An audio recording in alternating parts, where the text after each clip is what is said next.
This is the only thing you need to know about the younger generation. The cost of living has increased so much that we have 86 less purchasing power than the baby boomers. And the baby boomers are defined as anyone from 1946 to 1964. The baby boomers, they lived in a time where life was so much cheaper, including houses, cars, education. So why doesn't anyone talk about this? We are mucking flawed. We spend our money on avocados on toast. There is a constant debate about whether younger generations are weaker than the older generations. Don't hate me, but I had to look at the data because I wanted to find out if millennials are just having a hard time financially, or is it that TikTok is just rotting our brains? And you had the medium-ized white mocha with 2 extra shots, 2 extra scoops of vanilla soft top and caramel drizzle, and extra sugar sprinkles. Yeah, that's me. So let's talk about the elephant in the room, that is home prices. In 2022, the average millennial turns 33 years old. In the US, the median home price is around 430k. In the UK, it's around 260,000. The household income in the US is 70,000 in 2022, and in the UK, that is 30,000. What does that mean? That means if you took 100% of your income and used that all into a mortgage to try and pay off a house, it would take you 6 years in the US and 9 years in the UK. That is insane. You're probably wondering why I'm including the US data, but I think it's good to do a holistic point of view. Plus, I was actually born in New York, so it just makes sense. Now, obviously, that's unrealistic because most people have other expenses, like they have the groceries, they have their card payments, they have the petrol, they have so many other things. So taking 100% to put in would take you 6 to 9 years. Then how long would it really take you to buy a house in this climate? The metric that I'm using is called the home to price income ratio. And using this ratio, we can now compare how long it took previous generations to pay off their house and how long it would take us to pay off our house. So let's talk the baby boomers. In 1988, the average baby boomer would have been 33 years old. That is the year Nike came up with the slogan, "Just do it." That is also the year that Ford Escort became the most popular car at the time, and Back to the Future, which is one of my most favorite films of all time, that was currently being filmed at the time. In 1988, the home prices were around 110,000. That was the average. And in the UK, it was around 20,000 as an average. And the median income in the US was 27,000, and the median income in the UK was 7,000. So that means that the home to income price ratio was around 4 to 3 at the time in 1988. This means it would have taken you 4 to 3 years if you used all of the income to pay off the mortgage. And look right there. So in 1988, it would have taken 4 years for the baby boomers to pay off their house. But now in 2022, it would take us 9 years to pay it off. During the house bubble in the US from 2006 to 2010, the ratio was zooming up to a ratio of 7. Now it's usually been around 5, but what's even more startling is that the home income value is now way past the housing bubble levels. Now if you imagine that the house value of 7 is bad for the US, then look at the UK. We've always been dealing with the standard 9 times the ratio.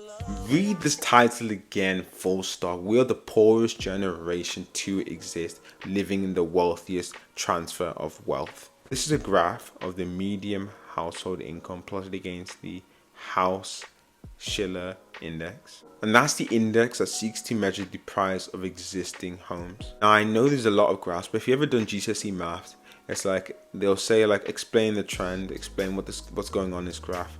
5-mark question.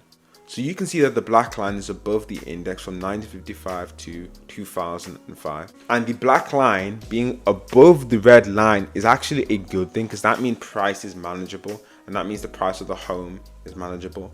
It only gets crazy when the red line is completely above the black line for a while as well, and there's actually a bit of space. And in 2008, when there was the crash, you could see a bit of a crossover, which is not great. These days, home prices have shot well over the average person's income. To know something crazy is that both countries in the US and the UK have terrible housing situations. If you thought that was bad, here's another graph of inflation where home prices from the 1970s to 2023, home prices have been outpacing the inflation since the 1970s, and in the past you can just see this sharp momentum. So I understand why people blame inflation, but there are so many other reasons why the house prices have really overtaken the median household income. One of the major reasons for this is the demographics that we're actually looking at. So first of all, boomers had less competition. More people are alive right now than there was in 1970s. So there's obviously going to be more competition for jobs. And because there were less people back in the day, houses were not in demand back in the day, but now they're in crazy demand. And secondly, you see boomers, they were getting married very young. And because of this, they were having one person working, because they'd be the mother, another person working would be a father. And then together, that would be a combined medium household income, which other people in my generation, when in their 20s, they don't get to see that. They don't have kids. They ain't married in their 20s. So they're completely two different worlds. I'm sure that you've heard a lot of millennials are staying at home to delay marriage as well. People generally are just living that single life. According to the Pew Research Center, more than 4 to 10 millennials do not live at home with their family, but 55% of millennials lived with their family in the previous generations. Silent generation, which is like one of the older generations, 85% of them were living at home with a family after graduation. Boomers, man, I hate them, man.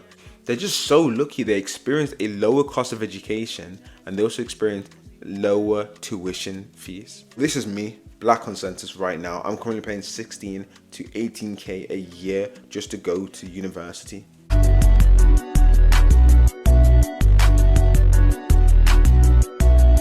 In total, the amount of debt I have could be 60,000 and over, and a lot of people complain about this. I, for one, I don't like it. Now, this is a very controversial opinion, but most degrees are absolutely useless. The new age has dawned.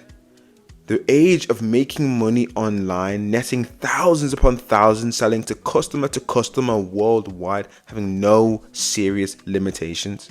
Obviously, you have those specialization courses like healthcare, like doctor, nursing, medicine, pharmacist. All of that type of roles are needed. Excuse me, do you work in a pharmacy? Because bro, you're talking about pharmacy. Isn't it kind of biased that you're doing it? Relax, bro. Look, I need to be honest. The amount of student graduations has increased to 250%. And this is called degree inflation, where there's so many degrees that's actually devaluing the value of a university degree because so many people are just graduating now. Now I can already hear it. Most of you guys are already saying, what's the point in this whole thing? Well, duh, bozo. It's going to affect your jobs. Having more people graduate is a problem because you're going to have more competition in the workforce. Now, this is something very common. You have a lot of siblings, whether brother or sister, going to university and not being able to find a job. And then they have to pick something very random to now choose. And it's like 30 to 40k a year in the UK salary, which is just terrible. So by this part of the video, you should realize that this Gen Z and millennial generation is finished. So check out petrol prices. We're paying 30 to 40% more than the baby boomers ever did. It's just getting harder and harder to maintain having a car. Because even without the petrol, having to finance the car could be more than £600 a month. It's just something in the air right now, and it's just called debt. A lot of consumer debt. It just shows that there's no affordability when it comes to credit cards and finance payments. And this, coupled with the fact that we all have TikTok and there's more social media distractions, is a recipe for disaster.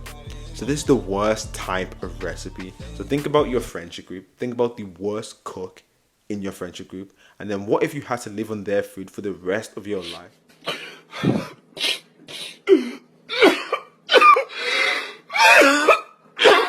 That's crazy. Well, what's even crazier is how we have to live with inflation and all these problems that I just listed earlier for the rest of our lives. Bro, what are you talking about, man? And you're still telling me that the baby boomers had it harder. Now, how do we get past this as a generation? Whether that's millennials, that's Gen Z, how do we get past this? Starting with spending and affordability. According to surveys, 73% of millennials are living paycheck to paycheck, and 63% of Gen Z are living paycheck to paycheck. Here's the thing, if you're trying to rent out a home, use 30% of your income on the rent. So 10% of your monthly income should be going towards a car payment. And I understand this may be difficult because I know for my generation in particular, we have this crazy obsession with new cars. For example, people graduate and they feel the need to get the BMWs, the Mercedes, they feel the need to get the Teslas, so many new cars that they cannot really afford, let's be honest. They can't afford it. Young people need to get away from this obsession of new cars because that is lifestyle inflation. It is the boogeyman of finances. That is the idea that you need to keep up with the Joneses. So if the Jones get a new car, you need to get a new car. If the Jones get a mortgage, you need to get a mortgage. It's lifestyle inflation. The more money that you make, your expenses all rise, and that is inevitably going to kill your finances. The craziest thing about our generation is that this lifestyle inflation even translates to relationships. You see someone in a relationship and they feel the need to get in a relationship. Hey, yo, what the fuck? If you can, start saving, start putting money into a junior ISA, and then get a stocks and shares ISA as well. And these two things will allow you to save money but also compound money and get some money for free. Because the government do have these schemes that are able to give people money.